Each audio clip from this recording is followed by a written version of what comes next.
नमस्कार दोस्तों, मैं Shailendra, chairman anti crime anti corruption Lucknow से बोल रहा हूं। और जैसा कि आप सब जानते हैं कि ज्ञान बांटना और मार्गदर्शन करना दोनों में बहुत फ़र्क है।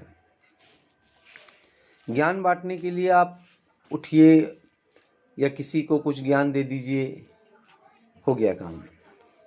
लेकिन नहीं, ऐसा नहीं है मेरे साथियों। सबसे मेन चीज़ है कि मार्गदर्शन करना। मार्गदर्शन करना इसलिए ज़रूरी है कि आप किसी को क्या बता रहे हैं, कैसे क्या करना चाहिए, कैसे होना चाहिए, क्या करना चाहिए। जब आप करके दिखाएंगे तो उसे मार्गदर्शन कहते हैं। इसे मार्गदर्शन नहीं कहते हैं कि आप केवल लोगों से बता दीजिए कि भाई ऐसा करो, भाई वैसा करो, ये करो, वो करो। नहीं, आपको करके दिखाना होता है। आपको उसी प्रकार का माहौल क्रिएट करना होता है। इसे कहते हैं मार्गदर्शन। तो मैं इसीलिए सबसे चाहूँगा मेरे दोस्तों कि लोगों को मार्गदर्शन करना चाहिए। आने वाले समय में, जबकि आज संगठन बहुत तेज़ी से आगे विस्तार कर रहा है और इसके अंदर साथियों, जैसा मैं बता रहा हूँ कि हमारे एक एक सदस्य का योगदान है।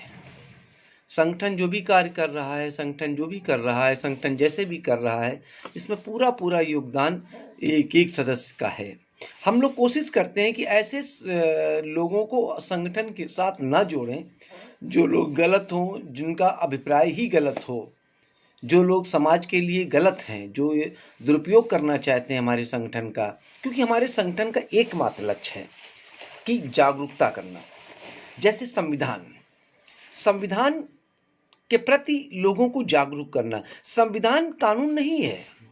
ये देखने और जानने की बात है कि संविधान कानून नहीं है, संविधान हमारी जिम्मेदारी है।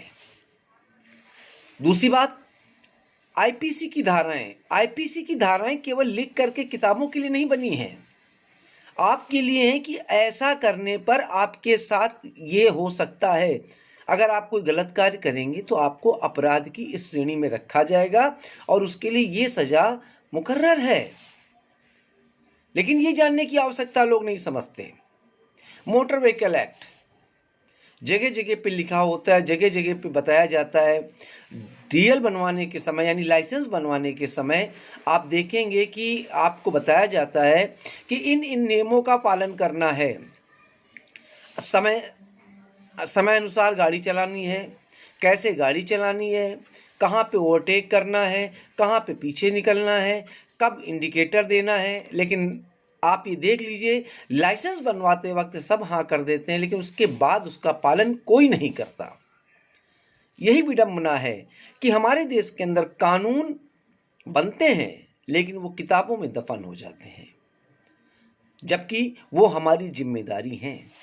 हमारा संगठन एंटी क्राइम एंटी करप्शन इसी बात को लोगों को बताता है कि हमारा नैतिक कर्तव्य है कि जो माननीय सरकार है, माननीय न्यायालय है, जो भी नियम बनाते हैं उनका पालन करना ही हमारा कार्य है।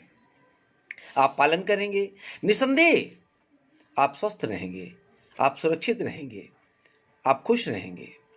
जीएसटी बना, जीएसटी की अच्छा एक और बात है, हम लोग जागरूकता का कार्यक्रम करते हैं तो उसके तहत बताते हैं कि देखिए, हर चीज का सबसे पहले विरोध होना भारत के अंदर लाजमी है। अच्छा, एक प्लस पॉइंट भी इसमें है। अगर ऐसे कोई कानून बनता है, वो कानून बन करके किताबों में पढ़ा रहता है, कोई जान नहीं पाता है। लेकिन जब उस पर विरोध होता है तो वो हर एक की नजरों में चला जाता है कि आखिर ये है क्या। चाहे कृषि विधेयक हो, चाहे आपका अभी जीएसटी था, उससे पहले पॉल्यूशन पे था, लैंड अधिनियम था। अब भूमि की बात कर लें, बहुत सारे लोगों के पास भूमि नहीं है।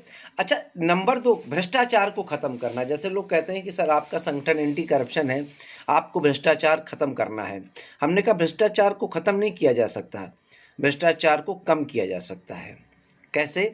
क्योंकि भ्रष्टाचार को बढ़ावा देने वाला आम आदमी ही है। आपकी गाड़ी बिना हेलमेट के पकड़ी जाती है, आप पैसे ऑफर करते हैं कि सर कुछ ले लीजिए और छोड़ दीजिए। अभी कुछ लोग हमसे कह रहे थे कि हेलमेट रखना चाहिए वहाँ पे, कुछ लोग कहते हैं कि अगर पॉल्यूशन नहीं है तो पॉल्यूशन करवाना चाहिए वहाँ पे। अरे हेलमेट तो रख ले पुलिस, लेकिन आपको ये भी पता है कि जहाँ वो 5 लाख हेलमेट का ऑर्डर देगी उसमें भी घूसखोरी शुरू हो जाएगी। अभी अब रही प्रदूषण की बात, तो हर चेकिंग पॉइंट पे प्रदूषण का स्टॉल नहीं लगवाया जा सकता।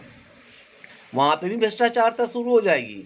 भ्रष्टाचारी वहाँ पे भी अपने कार्य को करना शुरू कर देंगे, क्योंकि ये हमारे आदत बन चुकी है कि हर जगह हम लाभ की दृष्टिकोण से बात करते हैं। आप देख लीजिए, मैं कह रहा हूँ कि आप देखिए, घर से निकल कर के आप अपने दरवाजे पर झाड़ू नहीं लगाते हैं, आप कूड़ा सही जगह नहीं फेंकते हैं, आप अपने दरवाजे से निकल कर के कूड़ा दूसरे के दरवाजे पे डालते हैं, आप अपने बच्चे के स्कूल नहीं जाते हैं, जिसकी वजह से आपके बच्चे की पढ़ाई सही नहीं हो पाती, आप अपने टीचर से मिलने नहीं जाते हैं। क्या काम करते हैं आप? व्यस्त बहुत रहते हैं, इतना व्यस्त रहते हैं आप कि पूछिए ना, लेकिन काम नहीं करेंगे आप। अरे नज़दीकी सरकारी स्कूल में चले जाइए और देखिए, आपको बताएं, भंडारा लोग कराते हैं, हजारों नहीं लाखों रुपए खर्च कर देते हैं। लेकिन मैं उन लोगों से केवल इतना पूछना चाहता हूं मेरे दोस्तों, कि कभी अपने नज़दीक के सरकारी स्कूल में गए जहां पे फर्नीचर नहीं है? अरे उन स्कूलों में फर्नीचर दान कर दो। भंडारे की पूड़ी खिला करके आपको क्या मिल रहा है? लेकिन नहीं, भंडारा करेंगे, पूड़ी बांटेंगे। और यकीन मानिए कि जब भंडारा होता है या किसी भी प्रकार के ऐसे आयोजन होते हैं तो उसमें केवल गरीब कम पाता है, लोग भर भर के घर ले जाते हैं। और मिलता क्या है उनको? वो तो खाना चला दिया। लेकिन अगर हम एक एक स्कूल को बांध लें, एक एक स्कूल को बांध लें कि हमें एक एक स्कूल के अंदर फर्नीचर पहुंचाना है, ये हमारी जिम्मेदारी है। लेकिन नहीं, ये सरकार की बात है, ये सरकार को करना चाहिए।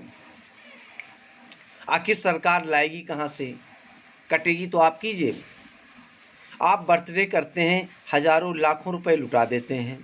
कभी 1000 रुपए निकाल के नज़दीकी किसी भी स्कूल में चले जाइए और वहाँ दे दीजिए कि ये रख लीजिए, कोई गरीब बच्चा अगर आए जिसकी वजह से फीस न जमा हो रही हो, किताबें ना हो, कापियाँ ना हो, उसके लिए खर्च कर दीजिए। अरे करके तो देखो, इन मंदिरों मस्जिदों सब जगह दान करते हो, क्या मिलता है? कभी शिक्षा के मंदिर में दान करो, कभी सरकारी अस्पतालों में जाओ। जितने भी सरकार के द्वारा, जनता के द्वारा चुने हुए प्रतिनिधि हैं, जितने भी समाज सेवक हैं, कभी भी अपने इस क्षेत्र के स्कूलों अस्पतालों में नहीं जाते। शर्म आती है उनको जाने में वहां पे भाई। इसलिए शर्म आती है कि कम से कम देख, अरे वहां करेंगे क्या हम? अरे आप जाओगे, मोहल्ले के 10 लोग को लेके जाओगे, अपने क्षेत्र के स्कूलों में जाओ, अपने क्षेत्र के अस्पताल में जाओ जहां पे सुविधा। अरे एक बात और ध्यान रखना, भ्रष्टाचार को अगर खत्म करना है तो शिक्षा और स्वास्थ्य को सही कर लो। जिस दिन शिक्षा और स्वास्थ्य अच्छा हो जाएगी, सुविधाएं हमारी, उस दिन हमारे देश के अंदर भ्रष्टाचार कम हो जाएगा। जिस दिन, आज पैसा सबसे ज्यादा कहाँ लग रहा है? पढ़ाई में। अरे कभी कोई किसी स्कूल नहीं जाता है कि आप इतनी फीस लेते हो और वो पैसा, और आप कहते हो कि हम अपने टीचर्स को बहुत सैलरी देते हैं। ठीक, टीचर्स को मिलता क्या, जरा गौर से देख लीजिए जा करके। ये पैसा केवल और केवल स्कूल वाले लेते हैं और स्कूल वाले उनकी अपनी बिल्डिंगें बनाते हैं। और बार बार ये कहेंगे, किसी भी स्कूल वाले से आप मिलिए, किसी भी स्कूल वाले से मिलिए, मैं भी स्कूल चलाता था, ठीक, और चल रहा है स्कूल, वो यही कहेगा, भैया बहुत घाटे में चला रहे हैं स्कूल। किसने कहा है चलाने के लिए? अगर स्कूल घाटे में चल रहा है, बंद कर दो, किसी अन्य को मौका दो। लेकिन नहीं, कहने के लिए वो रोएंगे कि मेरा स्कूल घाटे में चल रहा है। तो ये कमी किसकी है? ये कमी उन लोगों की है जो समाज में खड़े होकर के उंगली उठाते हैं कि सरकार खराब है, संस्थाएं खराब हैं। अरे कम से कम आसपास के लोगों की जहाँ जाइए, लोगों को देखिए, लोगों को मिलिए, उनके स्कूलों को चेक कीजिए, उनके जो हॉस्पिटल हैं, स्वास्थ्य सुविधाएं, उन पे जाइए, मांग कीजिए सरकार से। आप अपने विधायक से मांग कीजिए कि हर 2 किलोमीटर 3 किलोमीटर पे एक हॉस्पिटल होना चाहिए। क्योंकि इतने डॉक्टर हैं, इतने चीज़ें हैं, वो घूम रहे हैं आवारा, बेचारे ऐसे इधर उधर घूम रहे हैं डॉक्टर्स, उनको जगह नहीं मिल रही है। उनकी ट्रांसफ़र पोस्टिंग आप कर देते हैं गांव में, कहते हैं गांव में बढ़िया स्वास्थ्य सुविधाएं देंगे। अरे गांव में रोजगार ही नहीं तो क्या देंगे। हम लोगों ने अभी ग्लोबल ग्रीन्स हमारी संस्था है, हमारे बड़े भैया हैं मनोज श्रीवास्तव, उनकी संस्था है। हम लोगों ने मिल करके गांव में रोजगार देने का प्लान बनाया है कि हम गांव में रोजगार देंगे। इसके लिए ग्लोबल एग्रो मार्ट भी बनाया गया है। सॉरी। तो मेरे साथियों, मार्गदर्शन कीजिए, केवल कुछ शब्द लिख करके मत छोड़ दीजिए, मार्गदर्शन कीजिए। मार्गदर्शन अत्यंत आवश्यक है। आप कीजिए, आप पढ़िए, उसके बाद उन धाराओं, उन चीज़ों का ज्ञान अपने संगठन को दीजिए। केवल कुछ बातें लिख करके मत डाल दीजिए। अच्छा लगे तो पालन कीजिएगा, फॉलो कीजिएगा, बुरा लगे तब भी कीजिएगा, क्योंकि तभी तो समझ में आएगा। नमस्कार।